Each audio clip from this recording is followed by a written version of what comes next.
সেদিন একটা অসহায় পিতা আমার দিকে তাকিয়ে খুব রেগে যেয়ে বলেছিল, আমরা যে গেমগুলো খেলি সেই গেমগুলো আমাদের জীবনটা নাকি নষ্ট করে দিচ্ছে। এই কথাটা শোনার পর একটু রাগও হয়েছিল, আবার একটু কষ্টও পেয়েছিলাম। তবে যখন সেই পিতার মুখ থেকে সম্পূর্ণ ঘটনাটা শুনলাম, তখন বুঝতে পারলাম যে আসলে হয়তো এইভাবে অনেক মানুষের জীবন নষ্ট হয়ে যাচ্ছে। আর যার জন্য সব থেকে বেশি কষ্ট পাচ্ছে আমাদের বাবা মা। দেখো, অনেকটা সময় তো আমরা গেম ফেলে আর ইভেন্টের ভিডিও দেখে নষ্ট করি। আজকে না হয় কয়েকটা মিনিট এই ভিডিওটা দেখে নষ্ট করি। তো বেশি ব্যাকপ্যাক না করে ছোট্ট একটা ইন্ট্রো দিয়ে আজকের ভিডিও শুরু করা যাক। সেদিন আমি আর আমার বন্ধু ক্রসিংয়ের পরে রিক্সায় করে বাসায় আসছিলাম, আর রিক্সা চালকটা বেশ বয়স্ক একটা মানুষ ছিল। আমি আর আমার বন্ধু ফ্রি ফায়ার গেমটা নিয়ে আলোচনা করতে করতে বাসায় আসছিলাম। আমরা দুইজন তো একই সাথে গেমটা খেলি, তাই ওকে আমি বলছিলাম যে আজকে কখন থেকে খেলা শুরু করবি। আমার বন্ধু আবার গেমের পিছনে বেশ ভালোই টাকা খরচ করে, তাই আমি আবার ওকে বলছিলাম যে নতুন কোবরা ইভেন্ট আসছে, কত টাকা খরচ করবি দোস্ত? মোটামুটি ভালো টাকা তো লুটে নেবে। ঠিক এমন সময় ওই মুরব্বী রিক্সাওয়ালাটা একটু মাথাটা ঘুরিয়ে আমাদের কাছে জিজ্ঞাসা করলো যে, বাবা তোমরা যে এই গেমটা খেলো সেই গেমটা খেলতে গেলে কি কথা বলা লাগে? তো আমি বললাম, হ্যাঁ আঙ্কেল, এই গেমটা খেলতে গেলে বেশ কথা বলা লাগে, যত কথা বলা যায় তত এই গেমটার মজা নেওয়া যায়। তারপরে সেই রিক্সাওয়ালাটা আবার আমার কাছে জিজ্ঞেস করলো যে এই গেমটার পিছনে কি টাকা খরচ করতে হয়? তো আমি বললাম, হ্যাঁ আঙ্কেল, যদি ইচ্ছা করা হয় তাহলে এই গেমটার পিছনে প্রচুর টাকা নষ্ট করা যায়। তখন সেই রিক্সাওয়ালাটা একটু রেগে গিয়ে আমাদের দিকে তাকিয়ে বলল যে, বাপ তোরা যে গেমটা খেলছিস সেই গেমটা যে তোদের জীবনটা ধ্বংস করে দিচ্ছে, তোরা কি তা বুঝতে পারিস? আমার খুব কষ্ট লেগেছিল, তাই আমি আঙ্কেলের কাছে জিজ্ঞেস করতে বাধ্য হই যে কেন আপনি আমাদের দুজনকে এইভাবে বকলেন। তখন বলতেছে, বাবা কিছু মনে করো না, আমার না একটা ছোট্ট বাচ্চা ছিল। ওর যখন 4.5 বছর বয়স ছিল তখন ওর মা আমাদের দুইজনকে ছেড়ে চলে যায়, আমাদের সংসার আর করেনি। তারপর থেকে যে কতটা কষ্ট করে ওকে আমি মানুষ করেছি তার কি বলবো। প্রথম দিকে শরীরে জোর ছিল, রাজমিস্ত্রির কাজ করতাম, বেশ ভালো টাকা ইনকাম করতে পারতাম। আর আমি সবসময় চাইতাম আমার ছেলে যেন মানুষের মতো মানুষ হয়, তাই তার পড়াশোনার দিকে খুব জোর দিতাম। আমার একটাই স্বপ্ন ছিল আমার সন্তান যেন একটা বড় অফিসার হয়। সৃষ্টিকর্তার কাছে আমি যা চেয়েছি সৃষ্টিকর্তা আমাকে তাই দিয়েছিল। আমার সন্তানের ব্রেন যে এত ভালো ছিল বাবা, সে আর কি বলবো। ছোটবেলা থেকে মা হারা ছেলেটা আমার, সবসময় চেষ্টা করতাম মার অভাবটা পূরণ করার। সে আমার যত কষ্টই হোক, সারাদিন কত পরিশ্রম করেছে আমার সন্তানটাকে একটু মানুষের মতো মানুষ করার জন্য। বিশ্বাস করো, বড় ওয়ান ছোট ওয়ান প্রত্যেকটা ক্লাসে আমার সন্তানের রোল 1, 2, 3-এর মধ্যে থাকতো। যখন বছর শেষে রেজাল্ট দিত আমি তো কিছু বুঝতাম না, পাড়ার ছেলে মেয়েদের দেখাতাম, সবাই বলতো আমার ছেলে নাকি পুরো ফাটাই দিয়েছে, অনেক ভালো রেজাল্ট করেছে। এই কথাটা যখন শুনতাম তখন গর্বে আমার বুকটা ফুলে উঠতো। এই করতে করতে আমার ছেলেটা ক্লাস 8-এ উঠে গেল। এদিকে আমার শরীরটাও একটু অসুস্থ হয়ে পড়লো, তাই আমি আর রাজমিস্ত্রির কাজ করতে পারতাম না। তাই কিছু টাকা জমানো ছিল, সেই টাকা দিয়ে একটা রিক্সা কিনলাম। অটো রিক্সা কিনতে পারিনি বাবা, অটো রিক্সার তো মেলা দাম, তাই পায়ে চালিত রিক্সা কিনলাম। তারপরে বাবা রাজমিস্ত্রির কাজটা ছেড়ে দিয়ে এই রিক্সাটা চালানো শুরু করলাম। আগে যেখানে 500 টাকা ইনকাম হতো এখন সেখানে 250-300 টাকা করে ইনকাম হয়। তারপরে আমার সন্তানকে আমি কখনো বুঝতে দিইনি, সর্বোচ্চ চেষ্টা করেছি তাকে ভালো রাখার। এদিকে সবাই বলতেছে 8-এ নাকি আবার কি বোর্ড পরীক্ষা হয়। সারাদিন রিক্সা চালায় সন্তানের উপরে প্রচণ্ড খেয়াল রাখতাম যাতে আমার সন্তানটা এই বোর্ড পরীক্ষায় ভালো রেজাল্ট করে। এই করতে করতে বোর্ড পরীক্ষাটা শেষ হয়ে গেল, একদিন রেজাল্টও দিয়ে দিল। ওই দিন সবার মুখে শুনেছিলাম আমার ছেলে নাকি সব থেকে ভালো রেজাল্ট করেছে আমাদের এলাকার ভিতরে। ওই দিন আমার সন্তানকে জড়িয়ে ধরে অনেক কেঁদেছিলাম বাবা। মনে করেছিলাম আমি হয়তো সফল একজন বাবা, আমি হয়তো আমার সন্তানকে সর্বোচ্চ চেষ্টা করে মানুষের মতো মানুষ করতে পারছি। বিশ্বাস করো বাবা, সারাদিন এই কঠোর পরিশ্রম এক চান্সে দূর হয়ে যেত যখন বাসায় যেয়ে দেখতাম আমার সন্তানটা পড়াশোনার জন্য বই নিয়ে বসে আছে। ছেলে তো বোর্ড পরীক্ষায় ভালো রেজাল্ট করেছে, তাই স্কুলের সকল স্যার ম্যাডামরা বললো তাকে সায়েন্স দিয়ে দিতে। বাবা, একটা সন্তানকে সায়েন্সে পড়াতে গেলে যে কি খরচ সে শুধু সেই বাবা মাই জানে যে তার সন্তানকে সায়েন্সে পড়ালেখা করায়। 3-4টে স্যারের কাছে পড়াতে হতো, কি করে যে টাকা জোগাড় করতাম আমি নিজেও জানতাম না। এমন অনেক দিন গেছে যেখানে আমি সারাদিন না খেয়ে সেই টাকা জমিয়ে আমি আমার সন্তানের স্কুল কলেজে দিয়ে এসেছি। হঠাৎ করে দেখলাম কি একটা ভাইরাস এসে গেছে, সব কিছু বন্ধ হয়ে গিয়েছে, স্কুল কলেজ সব বন্ধ হয়ে গেছে। একদিন আমার ছেলে আমার কাছে এসে বলতেছে, বাবা আমার একটা ফোন লাগবে। আমি বলতেছি, কেন রে বাপ, গরিবের সংসারে আবার ফোন কি হবে? বলতেছে স্কুল কলেজে নাকি ইন্টারনেটে ক্লাস হচ্ছে, ওইগুলো সে না করলে অনেক পিছিয়ে যাবে। তখন আমার কাছে গচ্ছিত মাত্র 3,000 টাকা ছিল।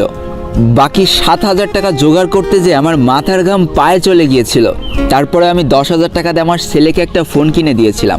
বেশ ভালোই চলে যাচ্ছিল। একদিন সারাদিন কাজ করার পর যখন বাসায় ফিরছি তখন দেখি বারান্দায় বসে আমার ছেলেটা ফোন নিয়ে কি একটা করছে আর জন্য একা একা কথা বলছে।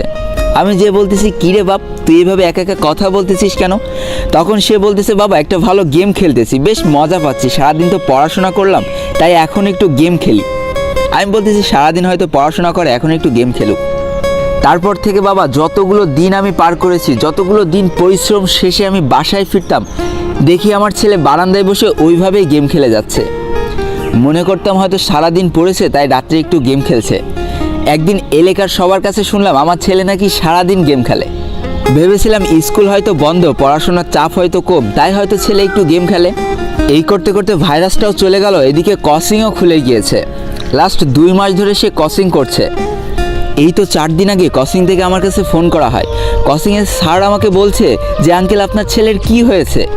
আপনার ছেলে আমাদের কোচিংয়ের সব থেকে ভালো স্টুডেন্ট ছিল, আর এখন তাকে দেখলে মনে হয় সে আমাদের কোচিংয়ের সব থেকে খারাপ স্টুডেন্ট।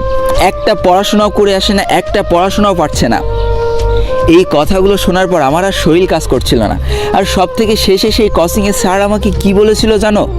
সেই কোচিংয়ের স্যার আমাকে বলতেছে আমি নাকি 2 মাসের টাকা দিইনি। বিশ্বাস করো বাবা, শত কষ্ট হলেও মাসের 1 তারিখে আমি কোচিংয়ের টাকাগুলো দিয়ে দিয়েছি। তারপরে আমার ছেলের বন্ধুর কাছে জিজ্ঞেস করে জানতে পারলাম সে কোচিংয়ের টাকা না দিয়ে সেই টাকা দিয়ে নাকি গেমের পিছনে খরচ করে ফেলেছে। বাপ, এই কথাটা শোনার পর আমার না বেঁচে থাকার মতো কোনো ইচ্ছা আর ছিল না।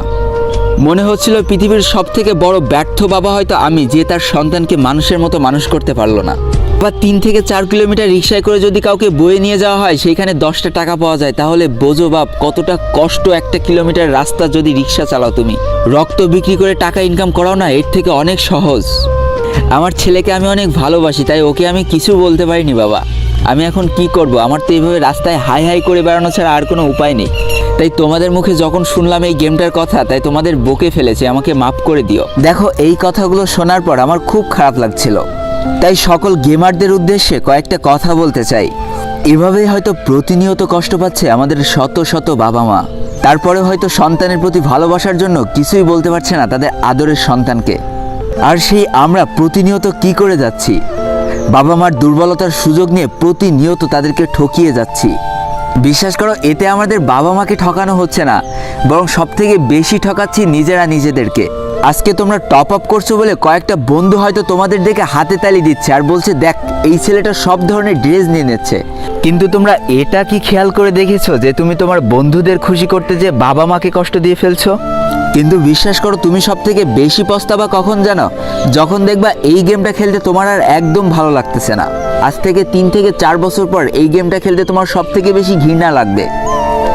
তখন যখন মনে পড়বে যে বাবা মার কত ঠকিয়ে তুমি এই গেমের পিছনে টপ আপ করে টাকা নষ্ট করেছো, তখন সেই পাপবোধটা, তখন সেই কষ্টটা তোমার ভিতরে যে পরিমাণ কাজ করবে তার তুমি কখনোই ভুলতে পারবা না। কারণ বন্ধুরা, কোনো গেম কিন্তু চিরদিন স্থায়ী হয় না। এই গেমটা আজকে তোমার কাছে সব থেকে বেশি ভালো লাগছে, একদিন দেখবা এই গেমটা তোমার কাছে সব থেকে বেশি খারাপ লাগছে। কিন্তু মাঝখান থেকে এই গেমের পিছনে যেই তুমি 3 থেকে 4টে বছর সময় নষ্ট করবা, সেই সময়টা তুমি কোনোদিনও ফিরে পাবা না। ততদিনে দেখতে পারবা তোমার জীবন থেকে বেশ কয়েকটা বছর হারিয়ে ফেলেছো, যেই বছরের ঘাটতি তুমি আর সারা জীবনেও তুলতে পারবা না। দেখবা সেদিনও সেই বন্ধুগুলো তোমাকে টপ আপ করা দেখে যারা তালি দিত, তারা আজও তোমার অসহায় অবস্থা দেখে তালি বাজাচ্ছে। তোমরা না তোমাদের লোল ভাইয়াকে ভালোবাসো? বিশ্বাস করো, তোমাদের এই লোল ভাইয়ার গেমের জন্য জীবনে কোনো ধরনের প্রভাব পড়েনি। না তার পড়াশোনায় খারাপ হয়েছে, না তার বাবা মা কষ্ট পেয়েছে, না তার চারপাশের মানুষ তাকে খারাপ বলে চেনে।